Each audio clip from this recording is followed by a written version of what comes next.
एक लोटा जल, एक ऐसी चीज जो हर घर में मौजूद होती है, जिसे हम रोज इस्तेमाल करते हैं, बिना यह जाने कि सही रात सही विधि से रखा गया यह जल कितनी बड़ी शक्ति रखता है। यह वही जल है जिसे हम रोज पीते हैं, जिससे हम स्नान करते हैं, जिसे हम भगवान को अर्पित करते हैं, पर जिसकी असली शक्ति को हम कभी पहचान नहीं पाते।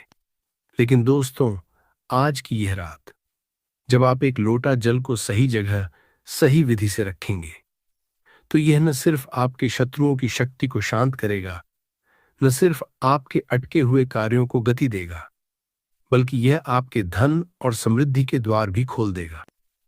और इससे भी बड़ी बात आगे है, क्योंकि आज मैं आपको यह भी बताऊंगा कि आखिर वो कौन सी अदृश्य शक्ति है जो बार बार आपके शत्रु बनाती है, आपके काम अटकाती है। वह असली कारण जो शायद आपको आज तक किसी ने नहीं बताया। तो दोस्तों, इस वीडियो को अंत तक जरूर देखिएगा, क्योंकि जो बात मैं आखिर में बताने वाला हूं, वह शायद आपकी पूरी सोच बदल दे।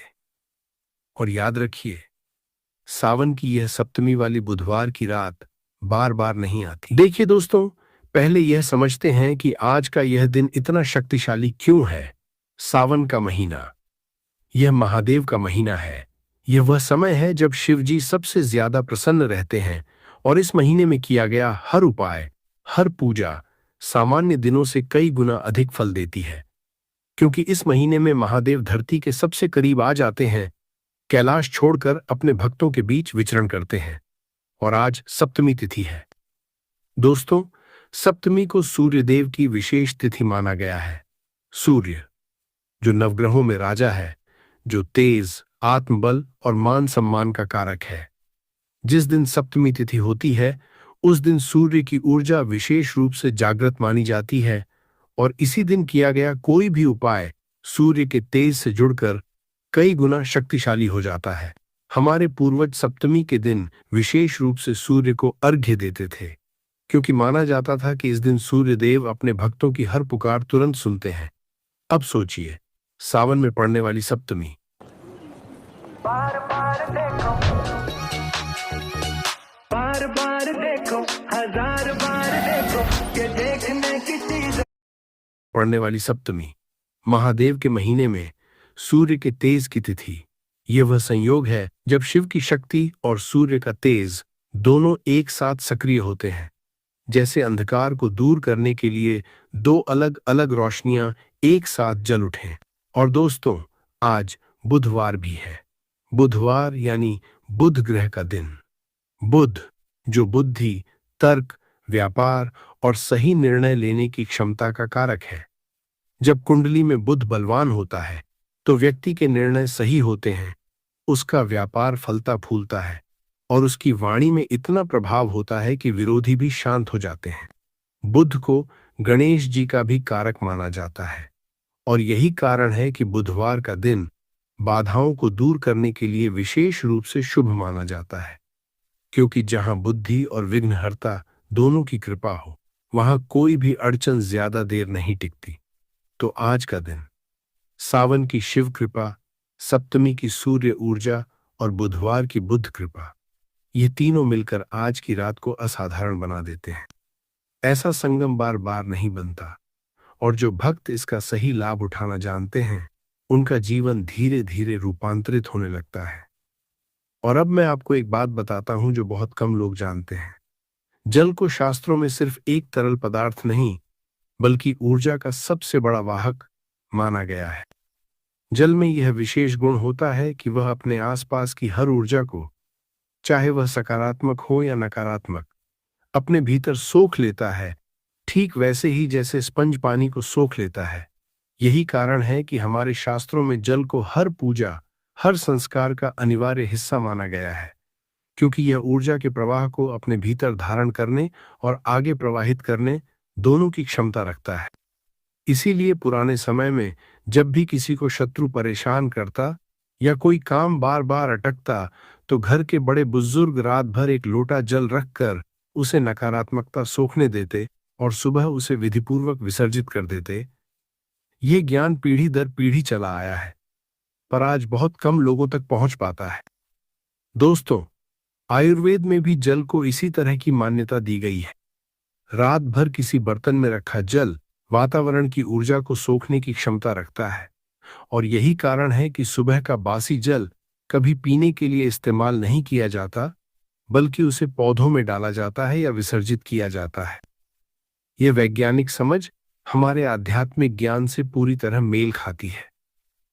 दोनों ही यह मानते हैं कि जल रात भर में अपने आसपास की ऊर्जा को अपने भीतर खींच लेता है, और आज की रात जब शिव, सूर्य और बुध तीनों की ऊर्जा एक साथ सक्रिय है, तब यही जल सामान्य दिनों से कई गुना ज्यादा असरदार हो जाता है। दोस्तों, ये भी समझ लीजिए कि क्यों सिरहाने को इस उपाय के लिए चुना जाता है। हमारे शास्त्रों में सिर के आसपास की जगह को सबसे संवेदनशील ऊर्जा क्षेत्र माना गया है, क्योंकि यहीं से हमारे विचार, हमारे सपने और हमारी चेतना जुड़ी होती है। रात भर जब हम सोते हैं, हमारा मन सबसे ज्यादा खुला और ग्रहणशील होता है, और यही वो समय होता है जब हमारे आसपास जमा नकारात्मक ऊर्जा हमें सबसे गहराई से प्रभावित करती है। जब जल को ठीक इसी स्थान पर रखा जाता है, तो वह उस ऊर्जा को हमारे शरीर या मन तक पहुंचने से पहले ही अपने भीतर खींच लेता है, जैसे कोई सुरक्षा कवच जो रात भर चुपचाप अपना काम करता रहे।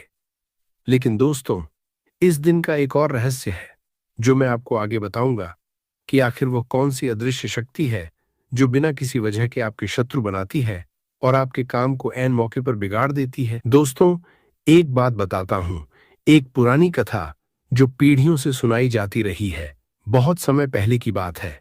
एक गांव में एक युवक रहता था जो सरकारी दफ्तर में एक जरूरी काम के लिए बार बार चक्कर लगाता था। सुबह जल्दी उठकर तैयार होता, बस पकड़ता, घंटों कतार में खड़ा रहता और शाम को थका हारा खाली हाथ घर लौटता। उसका काम सही था, उसके कागजात पूरे थे, फिर भी हर बार कोई न कोई अड़चन आ जाती। कभी कोई अधिकारी छुट्टी पर होता, कभी कोई फाइल गुम हो जाती, कभी कोई नया नियम बीच में आ जाता। महीनों बीत गए, पर काम आगे नहीं बढ़ा, और उसकी जेब से खर्च होता पैसा भी बढ़ता चला गया, और साथ ही उसका धैर्य भी टूटता जा रहा था। साथ ही उसके गांव में कुछ लोग उसकी तरक्की से जलते थे और मौका मिलते ही उसकी बुराई कर देते, उसके खिलाफ अफवाहें फैलाते, उसकी मेहनत को कमतर बताते, जैसे उसकी हर छोटी सफलता भी उन्हें चुभती हो। एक सावन के महीने में सप्तमी तिथि के दिन, निराश और थका हुआ, वह युवक अपने गांव के मंदिर गया, जहां एक वृद्ध पुजारी रहते थे जिनकी बातों पर पूरे गांव को विश्वास था। उसने अपनी सारी पीड़ा उनके सामने रख दी। गुरुदेव, मेरा काम सही है, फिर भी बार बार अटकता है। मैं किसी का बुरा नहीं चाहता, फिर भी लोग मेरे खिलाफ खड़े हो जाते हैं। ऐसा क्यों? पुजारी ने कुछ देर आंखें बंद कीं, फिर मुस्कुराते हुए कहा, पुत्र, तुम्हारी मेहनत और तुम्हारी नीयत दोनों सही हैं, पर तुम्हारे चारों ओर समय के साथ एक अदृश्य नकारात्मक ऊर्जा जमा हो गई है। कुछ तुम्हारे शत्रुओं की ईर्ष्या से, कुछ तुम्हारे काम में आ रही बार बार की बाधाओं से। यह ऊर्जा दिखती नहीं, पर हर जगह तुम्हारे पीछे पीछे चलती है, जैसे कोई परछाई जो हर कदम पर साथ रहे। आज सप्तमी है, आज बुधवार भी है। सूर्य का तेज और बुध की बुद्धि दोनों आज विशेष रूप से जागृत हैं। ऐसा संयोग बार बार नहीं आता। आज रात एक लोटा जल भरकर अपने सिरहाने रख लो, और जो विधि मैं तुम्हें बताता हूं उसे पूरे विश्वास से करो। युवक ने वैसा ही किया, पूरी श्रद्धा से, बिना किसी शंका के। और दोस्तों, कहते हैं उस रात के बाद कुछ ही हफ्तों में उसका वह अटका हुआ काम बिना किसी बड़ी वजह के अचानक पूरा हो गया। जो अधिकारी पहले टाल मटोल करता था, उसने खुद पहल करके फाइल आगे बढ़ाई, और जो लोग गांव में उसकी बुराई करते थे, उनमें से कुछ शांत हो गए, कुछ खुद उससे माफी मांगने आए। कुछ ही महीनों में वो युवक, जो कभी दफ्तरों के चक्कर काटते काटते थक चुका था, अपने गांव में एक सफल और सम्मानित व्यक्ति बन गया, और आसपास के गांवों में भी लोग उसकी सलाह लेने आने लगे। उस दिन के बाद जो हुआ वह इसलिए हुआ क्योंकि उस युवक ने आज जैसी ही एक रात पूरे विश्वास के साथ परेशानियां और धन की भारी तंगी आने लगती है। घर की सुख शांति गायब हो जाती है और बने बनाए काम अंतिम समय में बिगड़ जाते हैं और पति पत्नी के दाम्पत्य जीवन में अकारण ही भयंकर विवाद उत्पन्न होने लगते हैं। कपरे सीधे तौर पर मनुष्य के भाग्य, उसकी सामाजिक प्रतिष्ठा और धन की देवी माता लक्ष्मी से जुड़े होते हैं। जब आप किसी का उतरा हुआ कपरहा या तौलिया मांगकर इस्तेमाल करते हैं तो आप अनजाने में ही उस व्यक्ति के खराब ग्रहों, उसके दुर्भाग्य, उसकी दरिद्रता और उसकी कुंडली के दोषों को अपने सिर पर ले लेते हैं। यदि उस व्यक्ति की कुंडली में राहु या शनि का भयंकर दोष चल रहा है तो उसकी तौलिया या कपरहे का इस्तेमाल करते ही उस राहु और शनि की नकारात्मक छाया आपके ऊपर भी पड़ने लगती है। इससे आपका स्वयं का बनता हुआ भाग्य भी अचानक सो जाता है। व्यापार में भारी घाटा होने लगता है, नौकरी में रुकावटें आने लगती हैं और धन का आगमन पूरी तरह से बाधित हो जाता है। वास्तुशास्त्र में भी तौलिया और कपारों के रखरखाव को लेकर बहुत कड़े नियम बताए गए हैं। वास्तुशास्त्र के अनुसार घर के वास्तुमंडल में कपरहों और तौलिया की स्थिति का सीधा असर घर की ऊर्जा पर पड़ता है। गीली और गंदी तौलिया को यदि घर में या बाथरूम में लंबे समय तक रखा जाए तो इससे घर में राहु और केतु का नकारात्मक प्रभाव बढ़ता है। दूसरों की तौलियां इस्तेमाल करने से वास्तु दोष उत्पन्न होता है, जिससे घर में नकारात्मक तरंगों का निर्माण होता है। वास्तु विज्ञान कहता है कि जो लोग दूसरों की तौलियां या कपरहों का आदान प्रदान करते हैं तो उनके घर में कभी भी लक्ष्मी का स्थायी वास नहीं होता। ऐसे घरों में धन आता तो है, लेकिन बीमारियों और अवांछित खर्चों में तुरंत बह जाता है। इसके अलावा गीली तौलिया को कभी भी बेडरूम में या मुख्य द्वार के आसपास नहीं सुखाना चाहिए।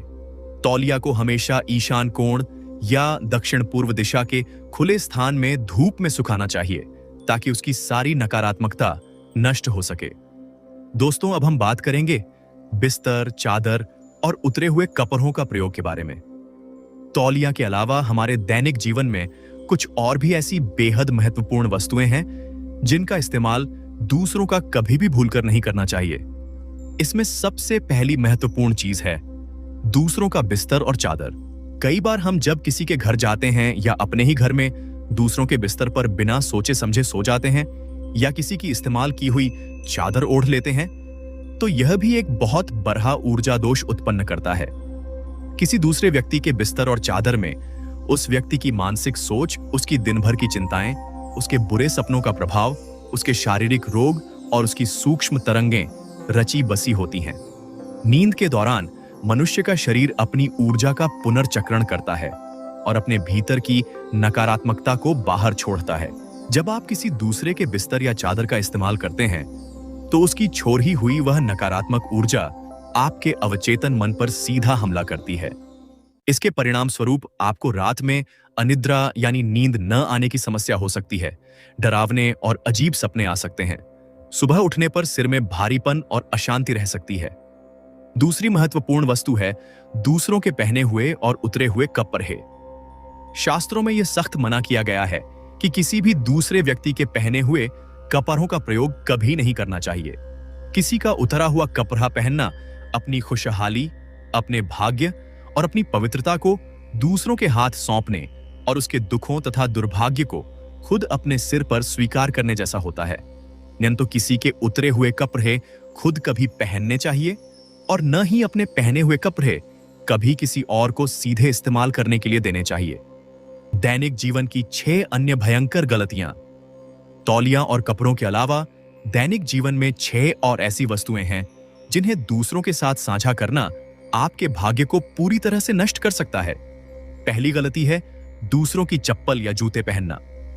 वास्तु और ज्योतिष में पैरों में शनिदेव का वास माना गया है।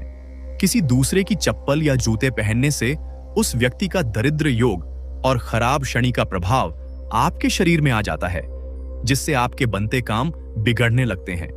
दूसरी गलती है दूसरों की कंघी का इस्तेमाल करना। दूसरों की कंघी का प्रयोग करने से न केवल बालों में संक्रमण और डैंड्रफ फैलता है, बल्कि उस व्यक्ति का मानसिक तनाव और नकारात्मक विचार आपके मस्तिष्क को प्रभावित करते हैं। तीसरी गलती है दूसरों की अंगूठी या आभूषण पहनना। किसी अन्य व्यक्ति की अंगूठी पहनने से उस धातु में बसी दूसरे व्यक्ति की ग्रह दशा आपकी उंगलियों के माध्यम से आपके शरीर के ऊर्जा चक्रों को दूषित कर देती है। चौथी गलती है दूसरों का रुमाल इस्तेमाल करना। दूसरों का रुमाल इस्तेमाल करने